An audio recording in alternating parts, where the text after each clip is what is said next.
episode 51 of the World Builders Anvil. I'm your host, Jeffrey W. Ingram, and today I am excited to announce my guest, JS Morin. Don't know where to start building your fantasy world? Do you need more? Does it make sense? Forget any worries and become a crafter of imagination. This is the place that will help prime your mind. Now, it's time to heat up the forge, break out the mithril ingots and hammer. Welcome to the World Builders Anvil. I'm your host, Jeffrey W. Ingram. Let's sup from the mug of Java and build.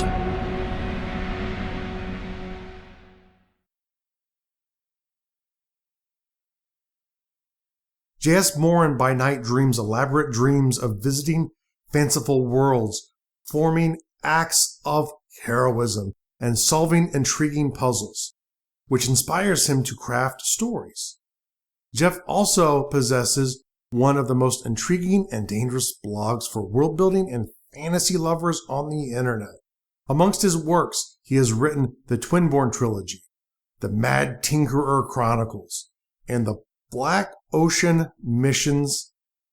His latest book is the Black Ocean Mission 3, Poets and Piracy. Hello, Jeff. Is there anything else you would like people to know about you? Just that I'm a self-published author. I've been doing this full-time for a little bit over 2 years now, and like to think that I'm having a little bit of success with it, but I was looking for a little bit more. Completely understandable. All right. Well, how do you feel today? Do you feel orc or elf? I got to go with orc today. I had coffee and donuts for lunch. That's awesome. Yes, that is a good. That's a good orc though. But hey, orc's always my positive there. All right. So why don't you just take a few minutes and tell us about your latest work? My current project is an ongoing series called Black Ocean, which is a straight-up mix of science fiction and fantasy, where I took all the things that you like about a show like Firefly or Star Trek, stripped away all the implausible science, and replaced it with magic. Excellent. So faster than light travel, artificial gravity. No matter how much technology you have, scientists today are pretty much convinced that's all going to be bunk. So short of going into like 10,000 years in the future, I went about 1,000 years in the past and said that, once we dig out the wizards out of the woodwork, they can help us fix all this stuff to get us the sci-fi universe we really want. Excellent. And do you try and code it in a layer of science fiction? No, I've straight up, flat out magic. There are wizards and people know about them now. It's really getting to the heart of that old quote about any insufficiently advanced science will seem like magic to people. I've taken that and just flipped it on its head. Magic actually does exist. And does it appear like science, or is this more of your traditional spell crafting to accomplish something? Basically, in a futuristic society, you've got these anachronisms running around who don't interact well with science and are really a lot more like the pointy-hatted, Arthurian legend Merlin-type wizards. On Twitter, just to give everyone a fair notice, Jeff puts out a lot of his articles, and he always comes up with some really good world-building articles today. So one quick note along the way is a great place to go get information about world-building, sort of tips or things, pitfalls to watch out for. Jeff's site is good. But Jeff, when you're working with world-building, how do you end up tying your worlds back to your story? Really, the world building is all about the story. It doesn't matter how much world you build in the background. It's what your reader is going to see when they actually look at the page. So you can have all the maps and economic systems and monarchies and whatever you want, but unless it actually affects the story that you're seeing, none of that stuff matters. So really all that you're looking for is to find the camera view, essentially, your point of view of your character, and see what of the world they need to see from there to make it different from the world they're sitting in reading it. You're in one world with your Kindle or your paperback copy in front of you, and you're reading about somebody in another world, and the world building is really the bridge that gets you across from one to the other. So you don't need to tell people what they can already see. You don't need to tell them, the clothes people are wearing if they're like clothes you'd expect. You don't need to tell them about, the foods they're eating if they're the same foods you can get on your own plate. You can kind of gloss over the things that are normal. What you want to do is, are these people eating dragon meat? Are they flying around on carpets? what is it that about the story world they need to see to bring them out of the real world and immerse them? All right, that set my brain a fluttering between Food Network earlier and this. Okay, how do you prepare dragon meat? Is this like a slow roasted kind of meat, or is this more of a quick sear and serve? None of the above. You've got to smoke it. Dragon meat is completely flame resistant. I guess that would be fair. So when you're in the process of connecting the pieces together, which is I assume why you gave Earth such a bad rating, because it's not so much about the story but about the mundane stuff that's here. Way too much backstory on Earth. Way too much backstory. Because I think that's one of the traps that world builders can fall into. What do you kind of use to limit yourself? Is it strictly the story you're working on that day? Or is there some way you limit yourself when you're doing the world building so you don't get into that trap where you're world building, and 7 years later you're like, maybe I should start that book? Here's a trick. Once you've got your basic premise and you're convinced you can make a story out of it, stop right there and start writing. Because anything that you put down somewhere, you've nailed it into place. It's like the painter, you can paint yourself into a corner, but you can't paint yourself into a corner if you don't put up the walls. Okay, so essentially your idea is you're extracting the world information backwards into your world. So you're saying these are the rules of the world as they happen to the story. So let me hold on to these for the future, for the next book. Yeah, until you put it down in a published work, you're free to change it. So the more things you can save and not put into your on paper world building, the more flexibility you have later. One of the retcon is the enemy of all fiction. I think that kind of leads to another sort of interesting question about doing this is you picked what would traditionally be considered a science fiction setting, which I personally think it's very limiting to think of fantasy as in any particular time period. So I like one of the things about the work that you do is that it's in something that would typically be considered another genre. How do you feel that goes over, with the audience at large as you've been able to interact with them? Do they think it's awesome that there's something non-token, non-medieval fantasy out there? I think there's more of that than people are widely aware of, but it definitely is a niche that gets underexplored. Really how this whole Black Ocean thing started out was a rewatch of Firefly. You get that same nostalgia and, that wistful feeling of, when someone else going to do this, where's our next space adventure with a miscreant crew. And I decided, well, I'm an author. I can't produce a TV show, but I can write a series about it. So, well, but I'm also a fantasy author, so I'm going to write it as a fantasy, not a straight-up science fiction story. So a lot of that was just choosing not to start from the presumption that I'm going to write a fantasy story and it's going to be in a quaint little village with castles and, peasants and whatnot. Is there ever any pushback that you felt from actual science fiction authors being in the space genre?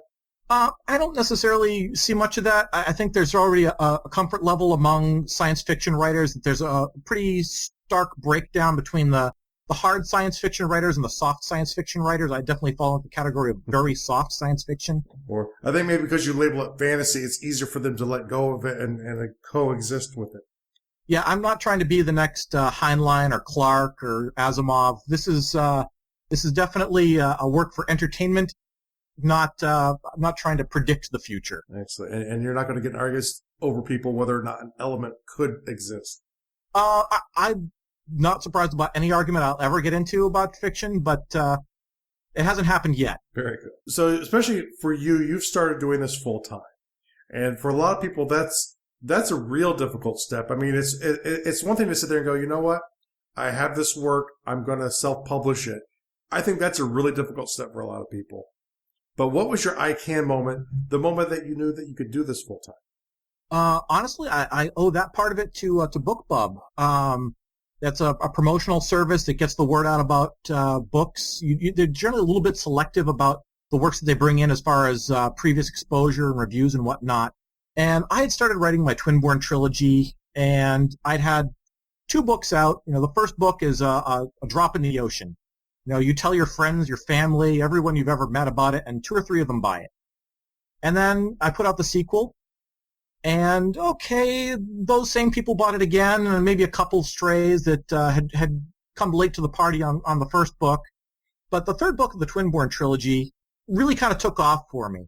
The BookBub promotion of the first book in the series went over great, and I actually had the first 2 months of sales where I said, wait a minute, this is an income. It wasn't just a, maybe I can get a pizza this month with my earnings. It actually let me sit back and think about, well, what if I can sustain this? And really, from then, it was a matter of losing a job and deciding, you know what, I'm not finding another one. I'm gonna stick with this. So now, did you lose the job on purpose, or was it just a coincidental timing that encouraged you to go ahead and try? Oh, I'd like to say it was on purpose, but it was a little bit of both. I think my writing career had become a little bit of a distraction professionally, and I knew it was only a matter of time before I cut the cord and went to writing full-time. It just sort of accelerated my plan for me and really put a little bit more of a focus under me.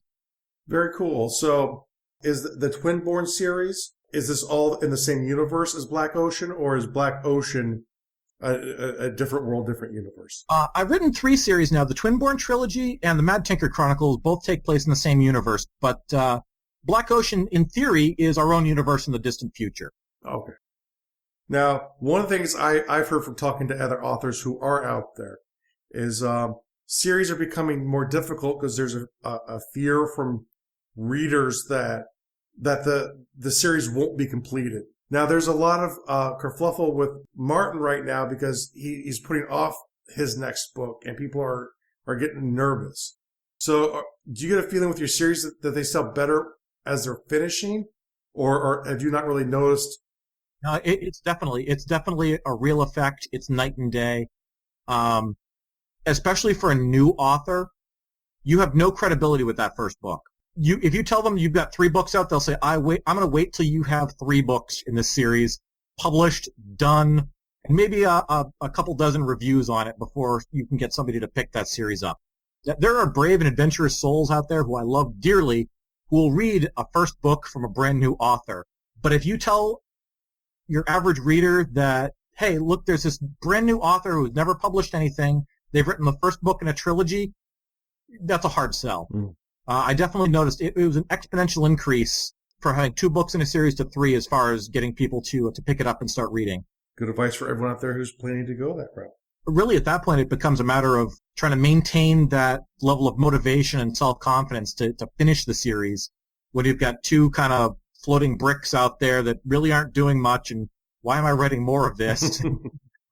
Yeah, do I really? Because that gets to the question a lot of us, like, do you really have an audience for your book? And I think it's one of the fears that holds a lot of people back is there will be no audience, and it almost reinforces the fact that you might not have one. And really, that's the default state for new authors. You don't have an audience.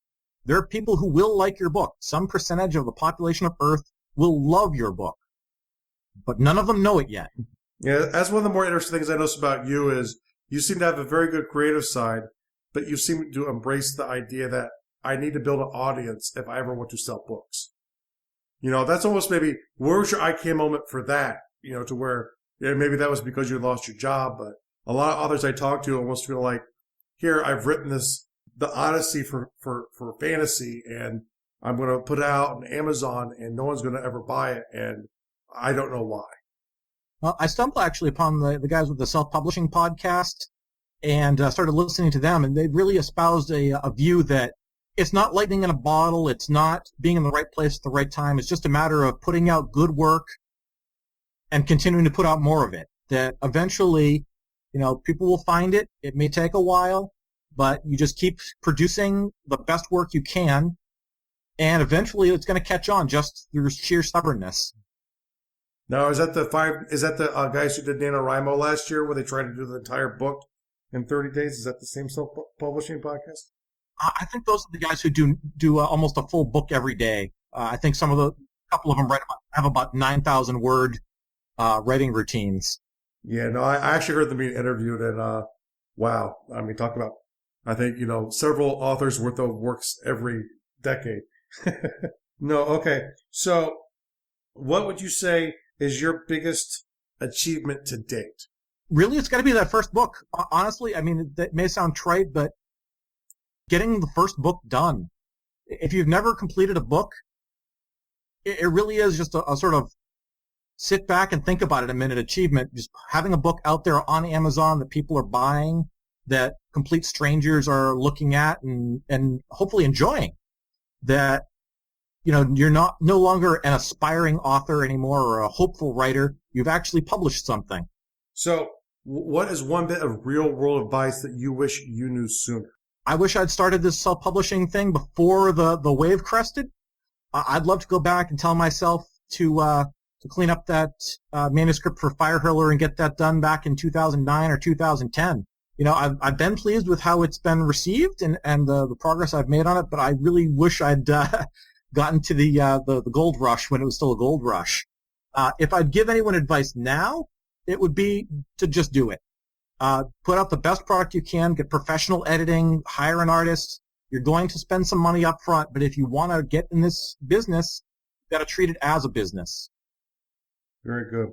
Now, when you talk about the gold rush period, and I kind of know what you're talking about where the whole thing was to buy these self-published people, and it must have lasted for, I don't know, about a year, I think. That time period obviously is gone now, and now when you talk to a lot of people, there's more of a fear of it because they've been burned by these people who either some seem not to do any editing at all.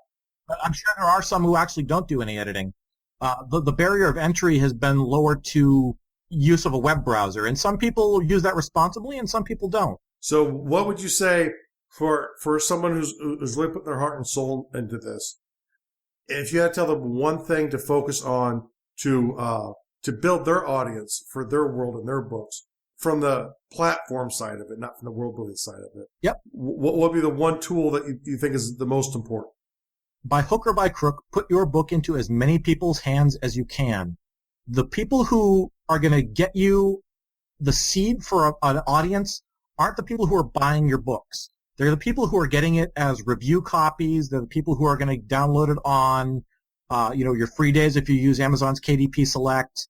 The ones you give books to as part of a Goodreads giveaway. What you need to do is build up what's called social proof.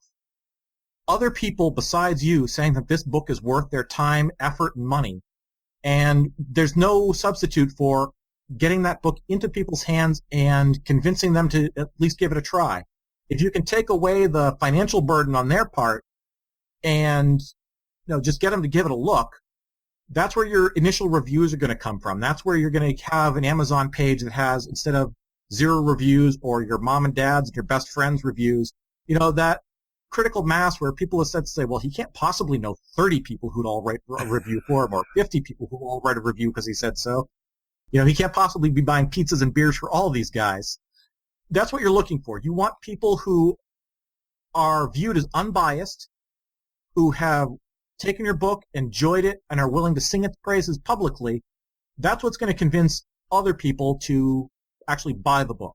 That's very good. And the one thing I find interesting that seems different about an Amazon as compared to like an iTunes are usually, like if I go to iTunes, I look at the reviews, there's usually very few under 5 stars for anyone. Amazon does not seem to be that way, which is good because, for me, I think the review is the best place for me where I go look for information. And it's great when someone says my book is perfect or my podcast is perfect, but getting the advice back of, hey, you could do this better or that better. Actually, as long as it's done constructively, it's better. Do you get a lot of good reviews? I think it's really a dichotomy about what authors and readers are looking for in a review. As authors, you want people to tell you your book's great. You want the cover blurb kind of cheerleading posts and the 5-star ratings. I think the readers look at the ratings a little bit. Obviously, if the rating gets too low, you're going to kind of shy away from that with a kind of dirty look. But really what you want in the review, as far as convincing readers to give it a try, is why they like it. Was it, an interesting premise done well? Was it lovable characters? Was it clever dialogue? And the ones that don't like it, sometimes those can be as valuable as the ones that do.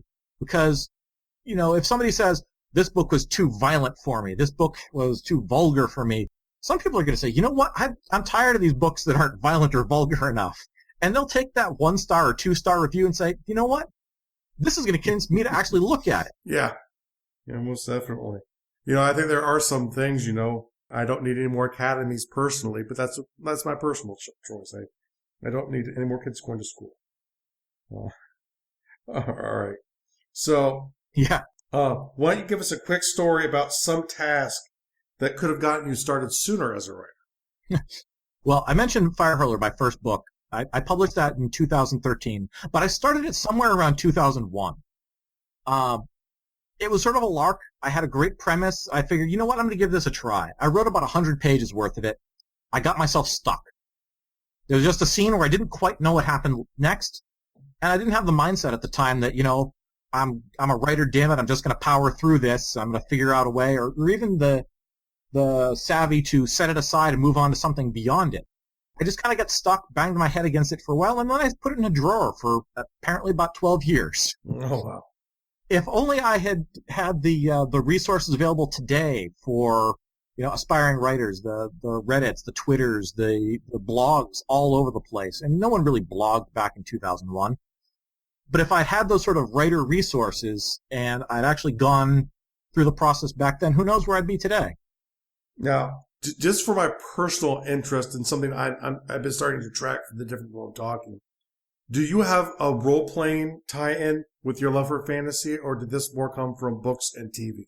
Oh, I definitely got started out in role-playing games, back, junior high school and beyond. It's a great crucible for storytelling because you get immediate feedback whether you're doing a good or a poor job. Especially in middle school, yes.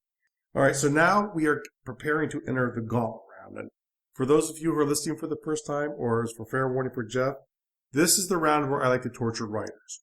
Writers like to use a lot of words to describe things. I'm going to ask Jeff here to tell us the first thing that comes to his mind when I ask him these questions. Try to keep it to 1 or 2 sentences. Shoot. What held you back from sharing your world? The certainty that no one cared. All right. Favorite types of fantasy world? Alien, Earth-like, or Earth-based? I'm partial to something that's at least familiar enough to be Earth-like, but definitely not Earth. What is your favorite time period for a fantasy setting? Right about the time gunpowder was invented, and you have the gunpowder, knights, and magic all sort of mixed together. What is the most important habit or skill in creating a world? Maintaining continuity. That's that whole painting yourself into a corner thing. What tool could you not work without? Open browser window. Research on demand. What is one resource that you would offer to a world builder starting down your path? It doesn't matter what you use as long as you keep it right by your computer. On your computer, next to your computer, just keep a record of all your world building stuff right next to you. If you ended up in one of the worlds you created, what would be the first thing that you do? Probably cower in a corner somewhere, but after that I'd probably try to set myself up as some sort of seer or prophet. I know everything that's going on in the world. Hopefully the typing would still work at that point too. All right. Very good. Now, Jeff, I want to thank you very much for taking the time to talk with me and with the audience here in the World Builders Anvil about what you're doing. What are some other ways that people can connect with you on the internet? Best ways to get a hold of me are either through my website, jsmorin.com, or on Twitter, author JS Morin. All right. And now for everyone who is out there, stop right now, go to Amazon, buy Poets and Piracy, Mission 3, which I assume there will be more in the Black Ocean series. And once again, thank you very much, Jeff. Thank you very much for having me.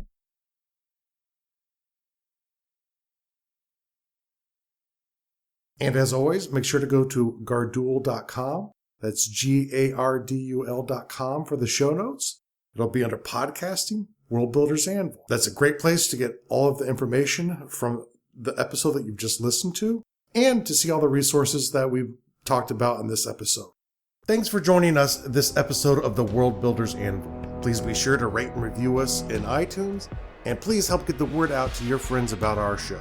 And join me, Jeffrey W. Ingram at gardul.com, to see the progress of my world and learn why I made the choices I did.